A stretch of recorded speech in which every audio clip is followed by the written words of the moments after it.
Today's partner webinar will be Introduction to SoftRIP 7. I'd like to introduce you to Ryan Lee, a Channel Manager for Wasatch Computer Technology. And I will pass control over to Ryan so that Ryan can continue with his demo. And Ryan, if you're ready, take it away. Okay. All right, thanks. Morning, everyone. My intentions today are to give a high-level introduction to SoftRIP and just cover some of the basic workflow and features and tools that are available in SoftRIP, maybe some of the unique things that we offer. So initially, I want to demonstrate a very simple manual type of workflow and build on top of that. So what we have visible now is our layout tab. We've got the VersaCAM BS640 64-inch wide printer, so we can see the full width of the media. Okay, and we're on a roll, so you know it extends as far as we need it to. First thing I'm going to do is grab a file, and we'll just grab this one here. Give that a second to open. Okay, relatively small file. I'll just go ahead and grab this and increase the size for now. So you can certainly open a file directly into this layout tab, resize from here. There are other sizing tools that we'll get into in a minute, but let's say the file is pretty much prepared, ready to go. You've got it sized correctly. You can bring it into the layout and then right-click on the file itself. And let's say you need 20 total copies of this print, so I can add 19 more. Okay, and there they are. Let's look at the Unit Options tab on the left, where we can change our gap settings. Say we want a full inch in between, horizontal and vertical, and after making that change, the RIP automatically asks, you know, do you want me to rearrange these? Go ahead and click on yes. Let's maybe bring in a different file. Something like this one is an example. Okay, and I'll increase the size of this one, and maybe we need 10 of those. Okay, so here's our layout. If you like the way these are arranged, we can go ahead and print. I think we're actually wasting a considerable amount of paper here, so I can right-click on the white space, look at our smart nesting tools. And there's a few options here, from simple nesting to arrange to get the tightest fit, or you know, let's nest these together, but I've got to manually turn these out. So give me, you know, easy cut. Let's try that one. See what that does. Okay. So it tries to give us straight lines. We can compare to super easy cut. Okay. Again, trying to give us just long, straight lines, but we're still wasting a lot of paper here. We can actually look at a nesting efficiency, 72.34. Let's compare that to tightest fit.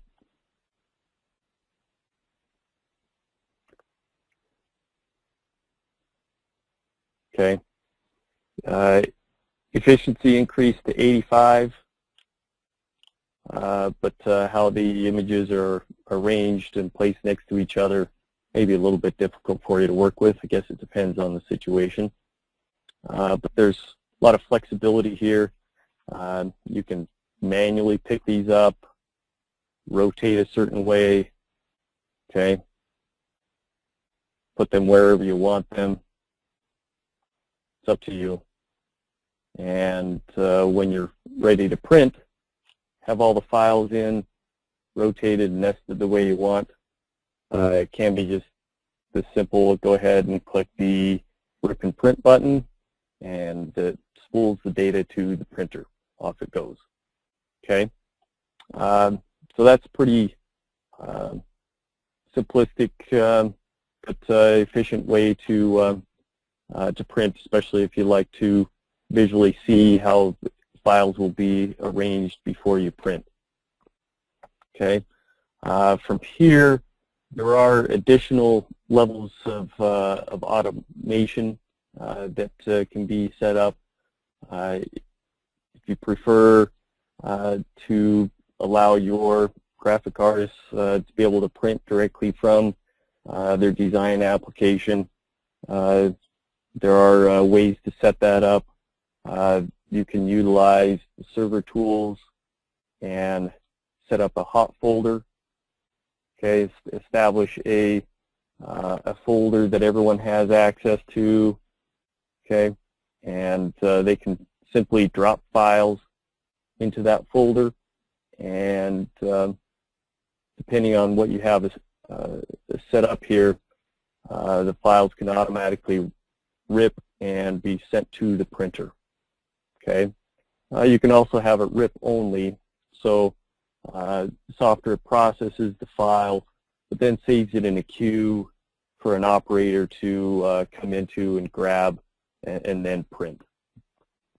Okay, along with the rip and print, along with our single row nesting, can be a good mixture of automation, but still maximize the paper that you have and avoid waste. Basically, the way it works is each file that lands in the hot folder will be added to the first row. This file lands in, this file lands in, etc. And then the butterfly comes in and the rip recognizes, okay, that's not going to fit, so let's print what does and then start another row. So it will automatically sit and wait and hold until a file lands in the hot folder. The rip recognizes it's not going to fit, prints what does, and then starts over and continues to wait for additional files. So that can be a nice way to be efficient, but also try and save operator time and manually needing to be queuing up jobs. There is an additional level of automation for those into web-to-print applications or those that have some other application that is managing their overall workflow. SoftRIP can actually handle an XML file. XML is basically a programming code. So file lands into our hot folder, but instead of just being a JPEG or PDF, this XML gives us instructions. For example, reach out, grab this file. It needs to be printed X number of copies.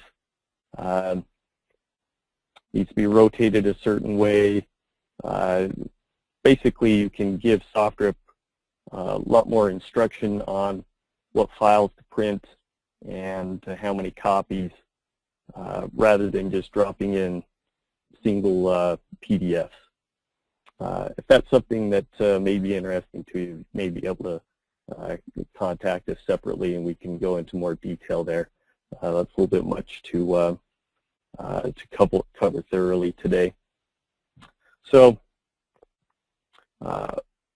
those are some of the workflow tools where, you know, basically you have files that are pretty much prepared and ready to go. I'm going to clear this out.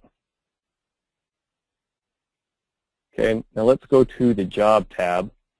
Sometimes the files need a little bit of manipulation before they're ready to be print. Certain unique applications could require additional tools that we offer. With the Job tab open, we'll go ahead and open this file again. We've got the butterfly here, and as you can see, with the file open, there are additional tabs that open up here on the left. We'll just run through these quickly. Printer tab basically gives us a summary of connection to the printer, not actually connected to this model, so it's obviously stating unavailable. Otherwise, would give us information, the status, the RIP talking to the printer. System tab gives us a summary of what devices are connected to SoftRIP. SoftRIP allows 4 units, so you could be connected to 3 printers and a cutter, for example. Okay, and SoftRIP could drive all 4 simultaneously. The unit tab we looked at with the layout and mentioned the single row nesting, checking that box. I may have missed checking that, but that will allow, as mentioned, files to land into a hot folder and some auto nesting to take place. Okay, crop marks for manual cutting, registration marks. We'll get into some of the marks in cutting in a second here. Annotate prints. If you want some information printed in the margin, either the job name, date, you can put in your own comments. Those can all be added, maybe help with job tracking, making sure that the right files go to the right customer. File browser is a simple little window that allows you to search for files and drag and drop into the Job tab. I prefer to open up a little larger window. And that's what this button does, or close or clear out any files with this button. Okay. Let's look at the trace tool now. This is a useful tool. For example, this butterfly image, it's just a basic JPEG raster image. We can actually use the info tab to look in this window. As I hover, it gives us information about the file. Okay, it shows us on the top there that this is raster RGB and gives us RGB color values, and then the correlating CMYK or color output values that the RIP is translating. Okay. So real quick, we can see it's raster RGB. There's no layer in the file to define a cut path, but we want to be able to cut this out. Okay, so real simple. I'm just going to click the trace button.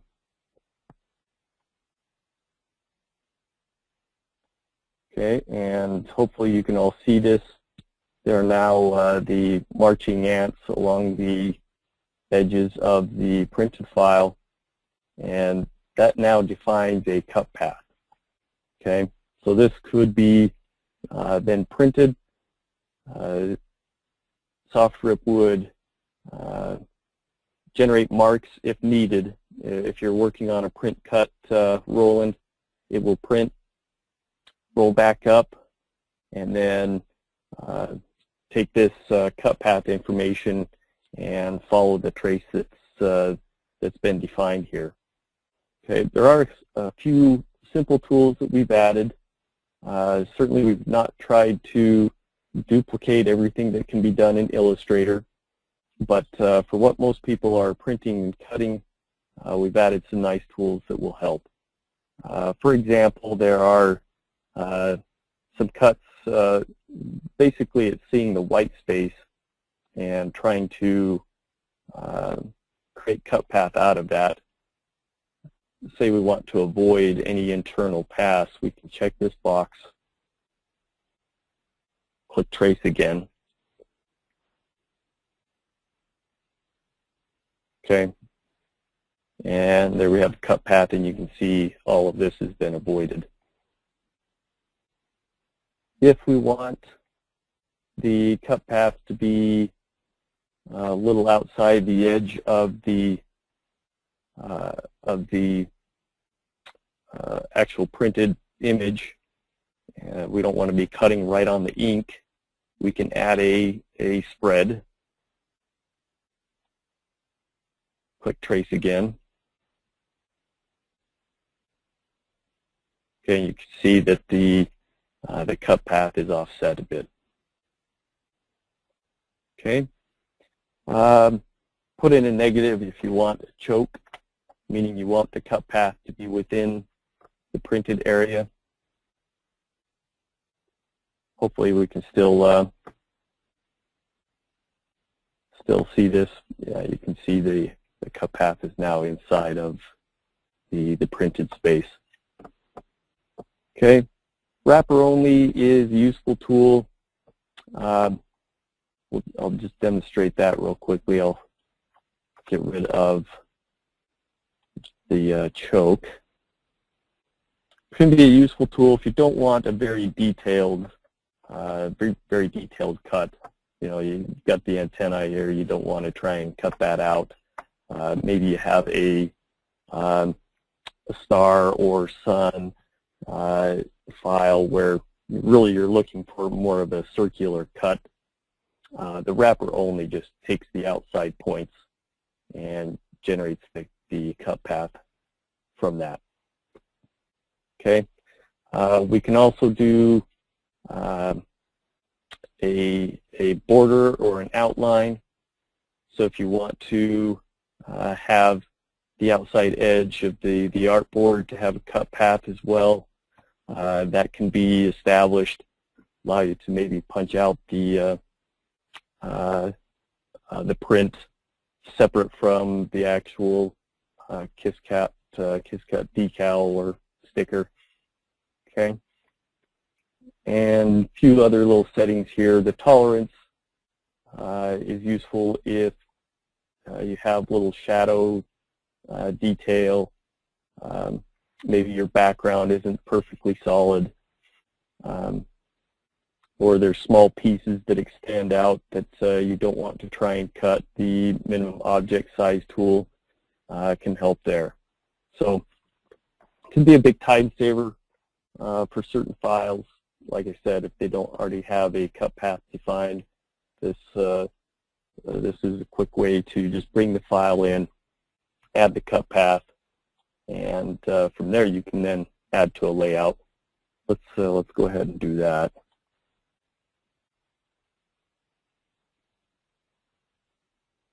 Okay, my file now has the cut path defined. I click this button here to add to layout. And for demonstration purposes, I'll increase the size of this, and we can still say add copies. Now I've got 9 of those ready to be printed and cut. Okay. The trace tool, it can also be useful with the roll in here that has the metallic and white inks. Okay. Typically, for Wasatch to recognize or utilize the white inks, the metallic inks, usually there needs to be a channel defined in the file, PSD or TIFF, that specifies where the white ink should be printed. Okay. Again, if you don't have that already in the file, which can be pretty tedious to create, you can load the file and use the trace tool for again, just to define where the white or metallic inks will be used. We have a few options there. If I click in the Print Setup button, that opens up some of my settings. Let's go to Edit, Properties, and this shows all the printer properties we can control from within the RIP. Okay, from what inks are going to be used. If we just maybe want to use CMYK only, to the full ink set with the light inks and metallic and white. Okay, won't stay too long on these settings. Heater controls. Auto generation is basically what I want to cover here. So the metallic inks, that will be defined based on the trace, is what I have selected here. Okay, and then the white will basically be printed wherever there's other inks. So SoftRIP recognizes the file. If there's any color data, any pixel data in the file, it will basically put white underneath that. We can also do white over the full page, cover the whole artboard if you want, or again use no auto generation if you already have a alpha channel defined in the file to specify where the white ink will be placed. Okay. All right, clicking cancel for now. Here's some of the cutting options that that I'll cover real quick. Process cutting paths. If this is checked, SoftRIP will look for the layer, look for the name, spot color in the file. Our default spot color name that we're looking for is called cut path, but we allow the user to define any spot color name that we should watch for. And if you have the file already designed with that spot color, then we'll recognize that cut path and send that cut path data to the printer cutter. Outline jobs I defined as being able to create a border cut path with some bleed and radius settings that you can tweak if you want something a little more rounded. And in general, cutting registration marks, we're just saying, all right, we're printing on a Roland. Okay. And as soon as you check that, SoftRIP will force margins left and right to allow space to print the marks if needed. Okay, cancel out of that for now.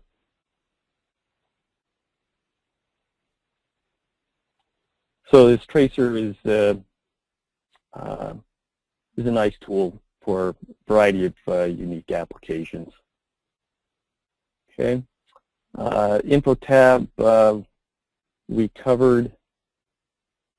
The size tab is just a nice tool if you need to be real specific about your sizing. Say I want the width of this file to be exactly 5 inches. Key that in, it changes the size. Okay, I can also crop out certain parts that I just want to, let's see here, crop out certain parts that I only want to print. So I want this part of it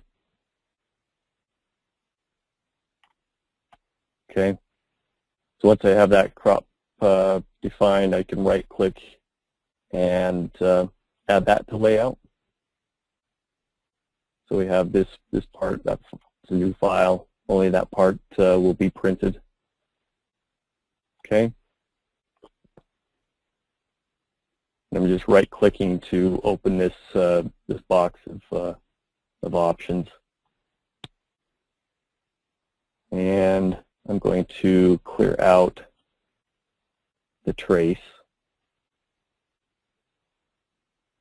Tiling is useful either for car wraps or if you have a large graphic or sign that is wider than the media, or for whatever reason you want to break up the print.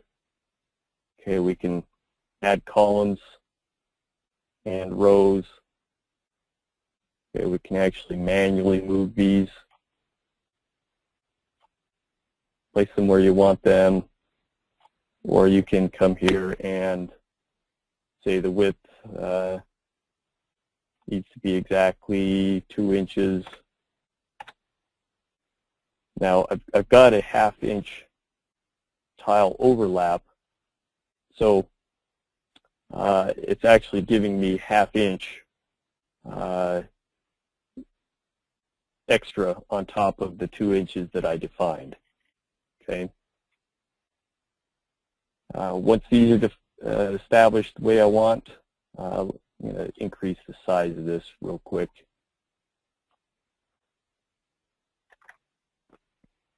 And then come back and do the tile and add to layout.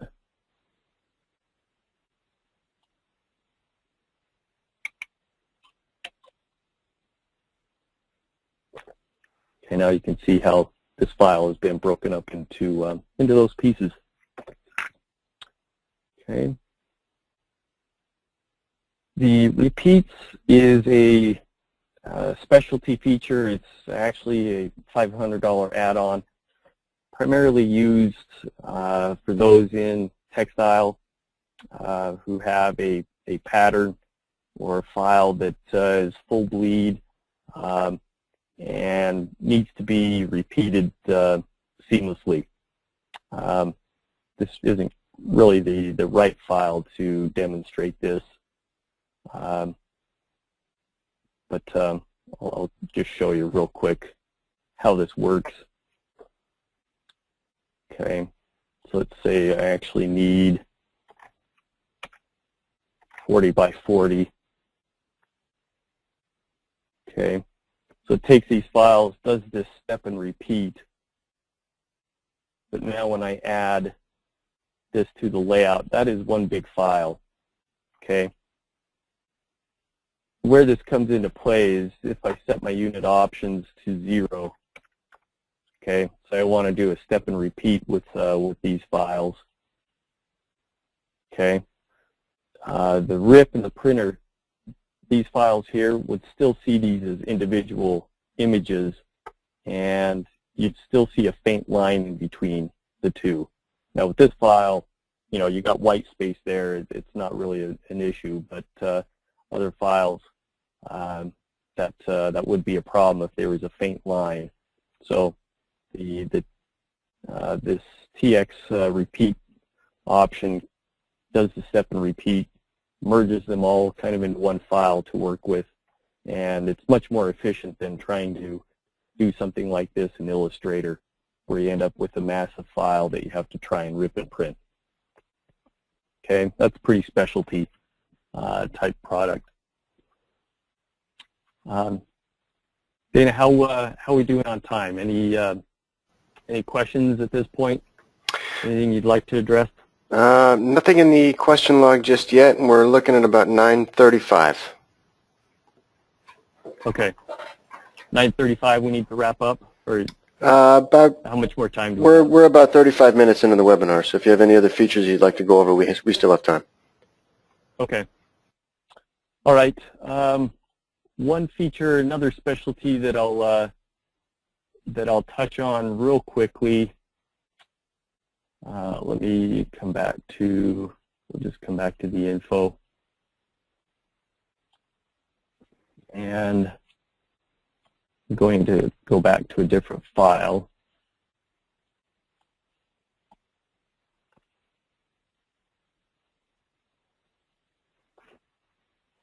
Okay, say this is a background file, and we have variable data information, a spreadsheet of names, numbers, barcodes, serial numbers that need to be generated. You can bring in your file, click variable,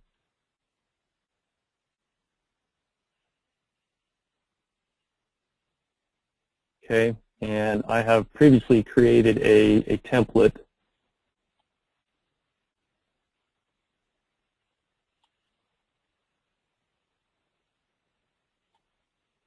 Okay, see if we can change some of the sizing here.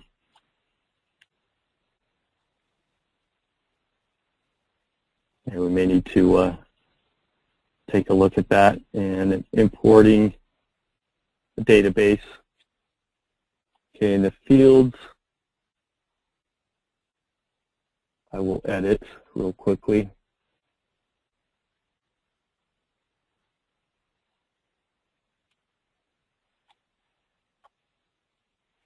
Let's see, go an inch in.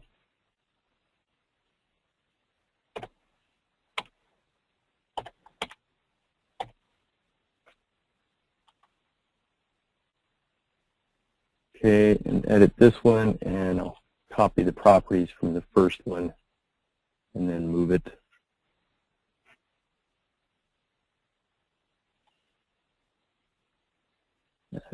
That didn't move it.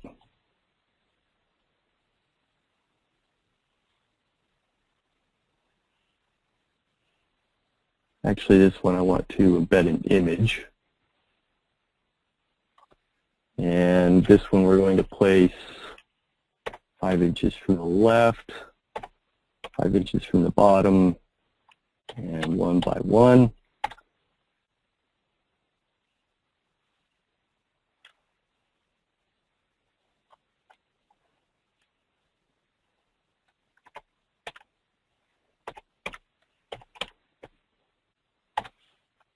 Okay, so we can create these fields and import information. Here, this is an example of serial numbers. Second column is actually an image file that maybe I want to add, and third one is just some simple text. Okay, and we have X number of entries that need to be replicated. I'll do a quick preview, see how well these fit. Okay, so there is a QR code, the JPEG file, and then the text.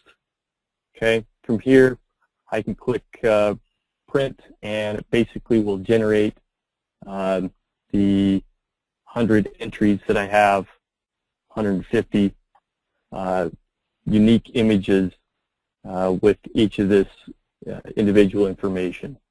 Okay, so it's a big time saver if you have any files, anything that needs to be personalized, from a parking pass to a jersey to any type of sign, where certain information, location information, for example, is variable.